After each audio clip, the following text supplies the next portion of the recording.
আসসালামু আলাইকুম সুপ্রিয় দর্শক, আরেকটি নতুন রেসিপিতে আপনাদের সবাইকে স্বাগতম। আজকে আমি তৈরি করে দেখাবো তালের ভাপা পিঠা। এটা দেখতে যেমন সুন্দর, খেতেও ভীষণই মজা। এটা একবার যদি আপনি তৈরি করেন এই ভাদ্র মাসে, আপনি কিন্তু প্রতিদিনই তৈরি করবেন। এটা এতটা মজা আর তৈরি করা খুবই সহজ। তা চলুন দেখে নিই এটা কতটা সুন্দর আর কতটা পারফেক্ট হয়েছে। দেখতে পাচ্ছেন কতটা সুন্দর হয়েছে, একটা খেলে শুধু খেতেই থাকবেন, এতটা মজা। তো চলুন এই তালের ভাপা পিঠাটা আমি কিভাবে তৈরি করেছি সেটাই আপনাদের মাঝে শেয়ার করি। প্রথমে আমি এখানে নিয়ে নিলাম 1 কাপ আটা, সাথে দিয়ে দিলাম হাফ কাপ সুজি। এখন আমি এখানে দিয়ে দিচ্ছি 1 কাপ তালের পিউরি। আপনারা যদি পরিমাণে বেশি বাড়িয়ে নেন তাহলে কিন্তু তালের পিউরিটা বেশি দিয়ে দিতে পারেন। দিয়ে দিচ্ছি 1 কাপ পরিমাণ নারকেল কোড়া, স্বাদ মতো লবণ, 1 চামচ ইস্ট, হাফ চামচ বেকিং পাউডার, দিয়ে দিচ্ছি 1 কাপ চিনি। এখন এই সবগুলো উপকরণ আমি ভালোভাবে মিক্স করে নেব। এখন এখানে অল্প অল্প হালকা কুসুম গরম পানি দিয়ে ঘন একটা ব্যাটার তৈরি করে নেব। এখানে অল্প অল্প পানি দিয়েই কিন্তু এই ব্যাটারটাকে তৈরি করে নিতে হবে, বেশি পানি দিয়ে এটা আগে তৈরি করা যাবে না। এখন আমি এখানে আরও অল্প একটু পানি ব্যবহার করব। দেখতে পাচ্ছেন এটার ঘনত্বটা কীরকম, দেখে বুঝে নিতে হবে এটার ঘনত্বটা আমি কিভাবে তৈরি করেছি। ঠিক এভাবে করেই এটার ঘনত্বটা তৈরি করতে হবে। এ পর্যায়ে এসে যারা এখনও লাইক দেননি, প্লিজ একটা লাইক দিয়ে ভিডিওটা কন্টিনিউ করবেন। আমার এই ভিডিওর কোনো অংশ যদি আপনাদের কাছে ভালো লেগে যায় তাহলে চ্যানেলটি সাবস্ক্রাইব করে পাশে থাকা বেল আইকনটা ক্লিক করে রাখবেন, যাতে করে খুব সহজ এবং নতুন রেসিপি আপলোড করা মাত্রই আপনার কাছে নোটিফিকেশন পৌঁছে যায়। এখন আমি একটা ঢাকনা দিয়ে এটাকে রেস্টে রেখে দেব 10 মিনিটের জন্য, যাতে করে সুজি এবং ইস্টটা খুব সুন্দরভাবে ফুলে যায়। সেজন্য সুজিটা কিন্তু শুকনো থাকে, সেজন্য অবশ্যই একটু রেস্টে রাখা প্রয়োজন আছে, তাহলে কিন্তু খুব সুন্দরভাবে এটা ফুলে উঠবে। এখন আমি এখানে অন টাইম ছোট ছোট বাটিগুলো ব্যবহার করেছি। আপনারা কিন্তু চাইলে বড় যে কোনো পাত্রে এটা তৈরি করে নিতে পারেন, আবার একটাও তৈরি করে নিতে পারেন বড় একটা বলে করে। এখন আমি বাটির ভিতরে ছোট ছোট টুকরো করে কিছু ড্রাগন ফ্রুটস দিয়ে দিয়েছি, একদমই অপশনাল, দেখার সৌন্দর্যের জন্য। কিন্তু এর আগে যে উপকরণগুলো দিয়েছি এগুলো কিন্তু অবশ্যই ব্যবহার করবেন, তা না করলে এটার স্বাদ আপনি কিন্তু খুব সুন্দরভাবে পাবেন না। এখন এর ভিতরে আমি কিছু নারকেল কোড়া দিয়ে দিচ্ছি, তার ভিতরে আমি যে ব্যাটারটাকে গুলিয়ে রেখেছিলাম সেটা দিয়ে দিচ্ছি। নারকেল কোড়াটা কিন্তু অবশ্যই দেবেন, তালের সাথে নারকেলটা খুব ভালো মানায়। এখন আমি এটার ভিতরে 2 চামচ করে এটার ভিতর ব্যাটারগুলো দিয়ে দিচ্ছি। এটা কিন্তু ভরে দেওয়া যাবে না, তাহলে কিন্তু ফুলে যখন ডাবল হয়ে যাবে তখন কিন্তু পড়ে যাবে। যে পাত্রে আপনি নেন না কেন সে পাত্রে কিন্তু কিছুটা অংশ খালি রেখেই এভাবে করে দিয়ে দিতে হবে।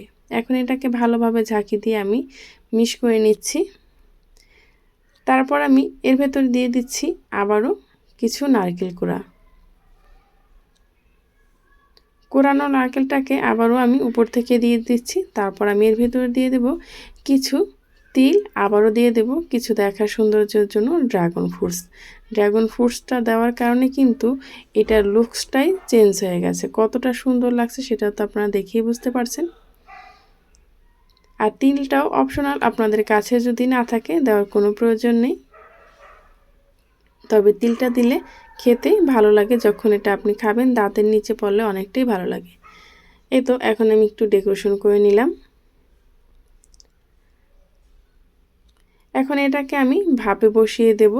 আমি এটাকে রাইস কুকারে ভাপ দিয়ে নেব। আপনারা চাইলে কিন্তু চুলাও এটা ভাপ দিয়ে নিতে পারেন। আগে থেকেই আমি রাইস কুকারে পানি বসিয়ে দিয়েছি, এটা কিন্তু খুব সুন্দরভাবে বলক চলে এসেছে। এখন আমি ছোট ছোট যে বাটিগুলো সেটা দিয়ে দিচ্ছি। আর এটা তৈরি হতে মাত্র 5 থেকে 7 মিনিট সময় লাগে। যেহেতু এখানে বাটিটা ছোট ছোট সেজন্য কিন্তু সময়টা খুব অল্প হয়েছে। যদি আপনারা বড় কোনো বাটিতে দিয়ে থাকেন তাহলে কিন্তু সময়টা আরেকটু বেশি লাগবে। এখন আমি এটাকে ঢাকনা যে ছিদ্রটা আছে সেটা কিন্তু একটু কাগজ দিয়ে এরকম আটকিয়ে দিচ্ছি। অপেক্ষা করব 5 থেকে 7 মিনিট। ফিরে আসছি, দেখুন 5 থেকে 7 মিনিট পরে কতটা সুন্দরভাবে ফুলে গেছে। ফুলে কিন্তু এটা ডাবল হয়ে গেছে, আর কতটা সুন্দর লাগছে দেখেই কিন্তু বোঝা যাচ্ছে। আর খেতেও হয়েছে অসম্ভব মজা। আপনারা কিন্তু এই বৃষ্টির সময় ঘরে কিন্তু খুব সহজে এই ভাপা পিঠাটা তৈরি করে নিতে পারেন। একবার যদি বাসায় তৈরি করেন, সত্যি বলছি বারবার তৈরি করবেন। এটা যেরকম গরম গরম খেতে মজা, ঠান্ডাটাও কিন্তু অনেকটাই ভালো লাগে। এই তো এখন আমি এটা রাইস কুকার থেকে নামিয়ে নিচ্ছি। তবে অবশ্যই গরম গরম নামাতে যাবেন না, তাহলে কিন্তু হাতে ভাপ উঠতে পারে। একটু ঠান্ডা হলে তারপর কিন্তু নামিয়ে নিতে পারেন। এই তো এভাবে করে আমি সবগুলো নামিয়ে নিচ্ছি। যখন হালকা ঠান্ডা হয়েছে তখন কিন্তু এভাবে হাত থেকে একটু চাপ দিলেই কিন্তু এটা উঠে আসছে, দেখতেই পাচ্ছেন খুব সহজেই। আমি এখন এগুলোকে সব মোল্ড আউট করে নিচ্ছি। আর পিছনটা তো কতটা সুন্দর লাগছে দেখতেই পাচ্ছেন। পিছনে কিন্তু আমি 3টা করে ড্রাগন ফ্রুটস দিয়েছি। এভাবে করে আমি সবগুলো ভাপা পিঠা বের করে নিচ্ছি। বাসায় কিন্তু হঠাৎ মেহমান চলে আসলে ঝটপটে কিন্তু এই পিঠাটা তৈরি করে নেওয়া যায় খুব সহজেই। কিংবা আপনারা বিকালে চায়ের সাথেও এটা তৈরি করতে পারেন সকালের নাস্তা। এটা একটা খেলে তারপর যদি পানি খান তাহলে কিন্তু আপনার সকালের নাস্তাটা খুব সুন্দরভাবে হয়ে যাবে। এই তো দেখতে পাচ্ছেন কতটা সুন্দর আর কতটা পারফেক্ট হয়েছে। আর কিন্তু এটা অনেকটা সফট হয়েছে দেখুন। আমি আপনাদেরকে একটা ভেঙে দেখাচ্ছি এটা কতটা সুন্দর আর কতটা পারফেক্ট হয়েছে।